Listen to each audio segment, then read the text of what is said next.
La raison pour laquelle on a voulu vous entendre ce matin, c'est que vous n'y allez pas par quatre chemins. Vous mettez en demeure Clément Beaune, qui est le nouveau ministre des Transports, qui d'ailleurs sera mon invité à 8h30. Vous le mettez en demeure, pourquoi? Bonjour Apolline Malherbe. En fait, nous avons constaté depuis des années que l'écrasante majorité des ralentisseurs de France étaient non conformes, et je m'en étais expliqué déjà sur votre antenne à plusieurs reprises, et rien ne bouge. Non Hmm. seulement rien ne bouge, mais en plus nous avons droit aujourd'hui à des prises de décision par jugement de certains magistrats de France, à des prises de décision totalement ubuesques, C'est-à-dire, comme quoi, par exemple? c'est-à-dire qu'aujourd'hui, on nous certifie qu'un ralentisseur est trapézoïdal, à la forme donc d'un trapèze. Pour ceux qui sont un peu allés à l'école jusqu'en sixième, ils comprendront.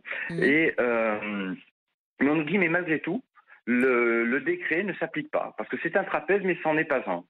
Donc, Alors, devant ce... est-ce que vous pouvez essayer de nous expliquer pour que tout le monde comprenne bien? Là, vous nous parlez en fait des ralentisseurs qui sont devenus extrêmement courants, c'est-à-dire en fait ce que vous dénoncez, c'est des ralentisseurs qui ne sont pas comme on appelait ça un gendarme couché quand il y a quelques années, c'est-à-dire vraiment qui était un long ralentisseur qui prenait toute la largeur de la chaussée. Vous nous parlez de ces sortes de ralentisseurs un peu caoutchouteux qui ne prennent qu'une partie de la chaussée et autour desquels, du coup, quand on est automobiliste, on essaie de jouer un peu comme un gymkhana en ne mettant qu'une seule roue pour passer à moitié à côté. On est bien d'accord? Alors non, non, je vous parle de l'ensemble des ralentisseurs. Hmm. Aujourd'hui, que ce soit les ralentisseurs dont vous parlez, qui s'appellent des coussins berlinois, mais qui est une appellation commerciale, ou que l'on parle des ralentisseurs, les gros, qui traversent toute la chaussée, ce dont vous parlez, qui s'appellent des ralentisseurs de type trapézoïdal, qui ont la forme d'un trapèze, tout simplement, avec une montée, une descente, et entre les deux, un plat, parallèle à la route.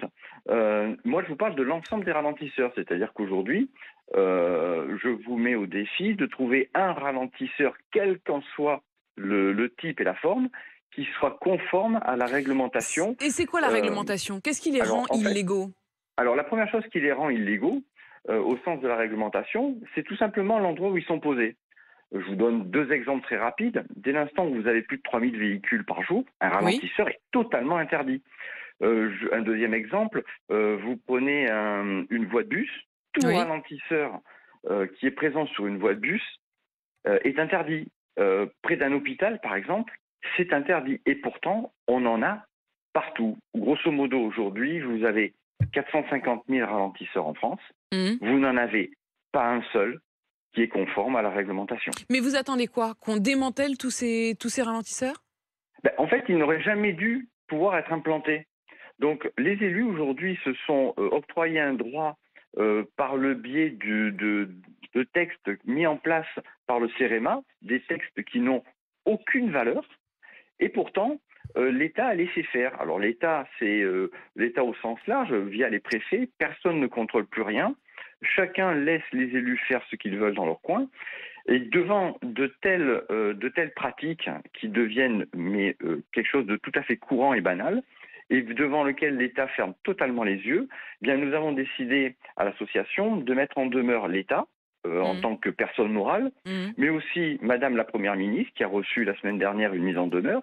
Et nous avons entendu la nomination du nouveau gouvernement pour mettre en demeure aussi, eh bien, Monsieur Bonne, qui est le ministre des Transports, puisqu'il a été nommé cette semaine, et son ministre de tutelle, Monsieur Béchu, pour que, enfin, il demande tout simplement l'application des textes.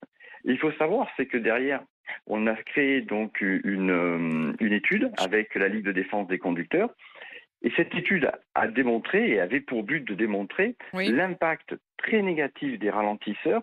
Alors au-delà de l'impact sur les véhicules et sur le corps Hmm. humain quand on passe dessus toute la journée, l'impact très négatif sur la pollution.